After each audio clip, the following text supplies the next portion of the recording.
Our breaking news this hour, Egypt is undergoing a full-scale military coup. Now, that's according to the state-run newspaper, which says the army has declared that Mohamed Morsi is no longer the president. Morsi himself has apparently urged both civilians and the military to uphold the constitution.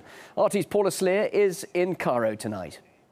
The crowd here in Tahrir Square is euphoric. That's following the announcement by Egypt's military chief that the Egyptian president Mohamed Morsi is to be replaced by the head of the Constitutional Court. In a statement that took just a few minutes to read, el-Sisi said that the Egyptian people had called on the army to protect and defend them. At the same time, he said that Morsi had failed to meet the demands of the people. Now, the military is denying that a military coup is underway, but a high aide to the Egyptian president, as well as a spokesperson of the Muslim Brotherhood, say that this is a military coup, nothing short of it. At the same time, the crowd here have been throwing fireworks. There are laser beams being fired in all directions. They've been shouting, they've been cheering. Certainly, the sense here in Egypt is that history is in the making. The police have said that they will deal decisively with violence, and this is the big concern on people's mind. The police have deployed in heavy combat riot gear to all the entrances and exits of all the major rallies that are currently being held in all the major institutions. Not far from here, there are pro-Morsi demonstrators. So the country is bracing itself for major confrontations and major clashes. There are also questions being asked about the roadmap that the military will now implement. According to the army, what it will do is immediately cancel the constitution. It will replace President Morsi. It will call for early presidential and parliamentary elections, and it will set up some kind of interim council, some kind of technocratic government. We are hearing from Morsi's camp, from one of his aides, that he has been moved to an undisclosed area. There, in fact, has not been any word from Morsi for hours, other than an update he did to his Facebook saying that he rejects this army's ultimatum. The Muslim Brotherhood's TV channel has also gone black. Morsi supporters vowing that they will take to the streets and that they will be defiant in what they say is an illegitimate military coup. Paula Sleer, RT, Tahrir Square, Cairo. Well, RT's Beltrou is also reporting from Cairo, and she outlined to me earlier how the political crisis in Egypt reached its boiling point.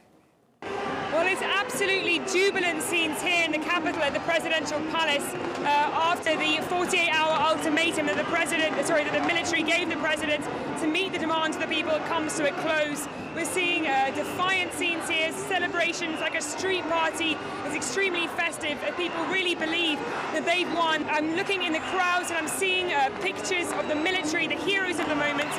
The people here believe that with the backing of the army, I'm also seeing people brandishing effigies of sheep and wearing name tags with the name of the president on it, and also the names of the much-hated now Muslim Brotherhood leaders.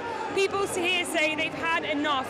It's been an extremely difficult year for Egyptians. Speaking to protesters, they talked to me about a flailing economy leading to chronic unemployment, water and fuel shortages, petrol and also bread shortages, human rights abuses. They're saying they've seen no change since the January 25 revolution, and that they're hoping now they will be able to have a new president, a new constitution and a new parliament. They feel that at the moment they've got the backing of the army, they've got the backing of the government after there have been a lot of resignations in the last week.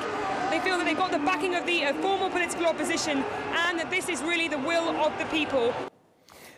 That's RT's Beltrou there in Cairo. And RT contributor Afshin Rattansi, I spoke to him a little earlier from London. He suspects a foreign hand may be helping to bring about this sudden change of power in Cairo. This is a US-backed military coup against the democratically elected leader of Egypt. For all the problems the Morsi government represents, this is a military coup. The army, as we've been talking about, are very closely allied to the United States.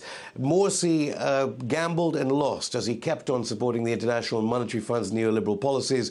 And as for the people in Tahrir Square, this loose coalition of the opposition, so many different names, communists, anarchists, Islamists, people who voted for Morsi because they didn't want the army candidate in. There are just such a huge, wide variety of people. all thinking that this military solution is the one and will lead to other elections, and this is the way forward. This is a very serious situation indeed. But this is presumably the Arab Spring the way that the Americans want it. But the military are saying the people are asking for their help. What exactly are the military talking about there in terms of the people needing help? Well, we've got to remember the history of the Egyptian military, famous for torture, mass imprisonment, brazen hatred of any kind of human rights, all through the Mubarak years, when, of course, the United States treated secretly, I suppose, Mubarak as their puppet. And then they applauded Morsi, 51% in the elections. All the time, the Americans were behind what Morsi was doing in economic terms. But Morsi couldn't handle both sides. What is interesting here is that President Obama is actively intervening in the Arab Spring. There is no way the Egyptian military would have gone about what it's doing without the say-so of the White House. And what that means is the Obama administration is now both supporting al-Qaeda in Syria, which is affiliated de facto with elements of the Muslim Brotherhood, of which Mohamed Morsi was a part. American foreign policy certainly in disarray, and now I think certainly commercial interests will be looking to Suez, because it's of course the Suez Canal which is of so crucial importance, critical importance to world trade. There are all these other reasons as to why Egypt is so important, not just because it's the most populous nation in the Arab world.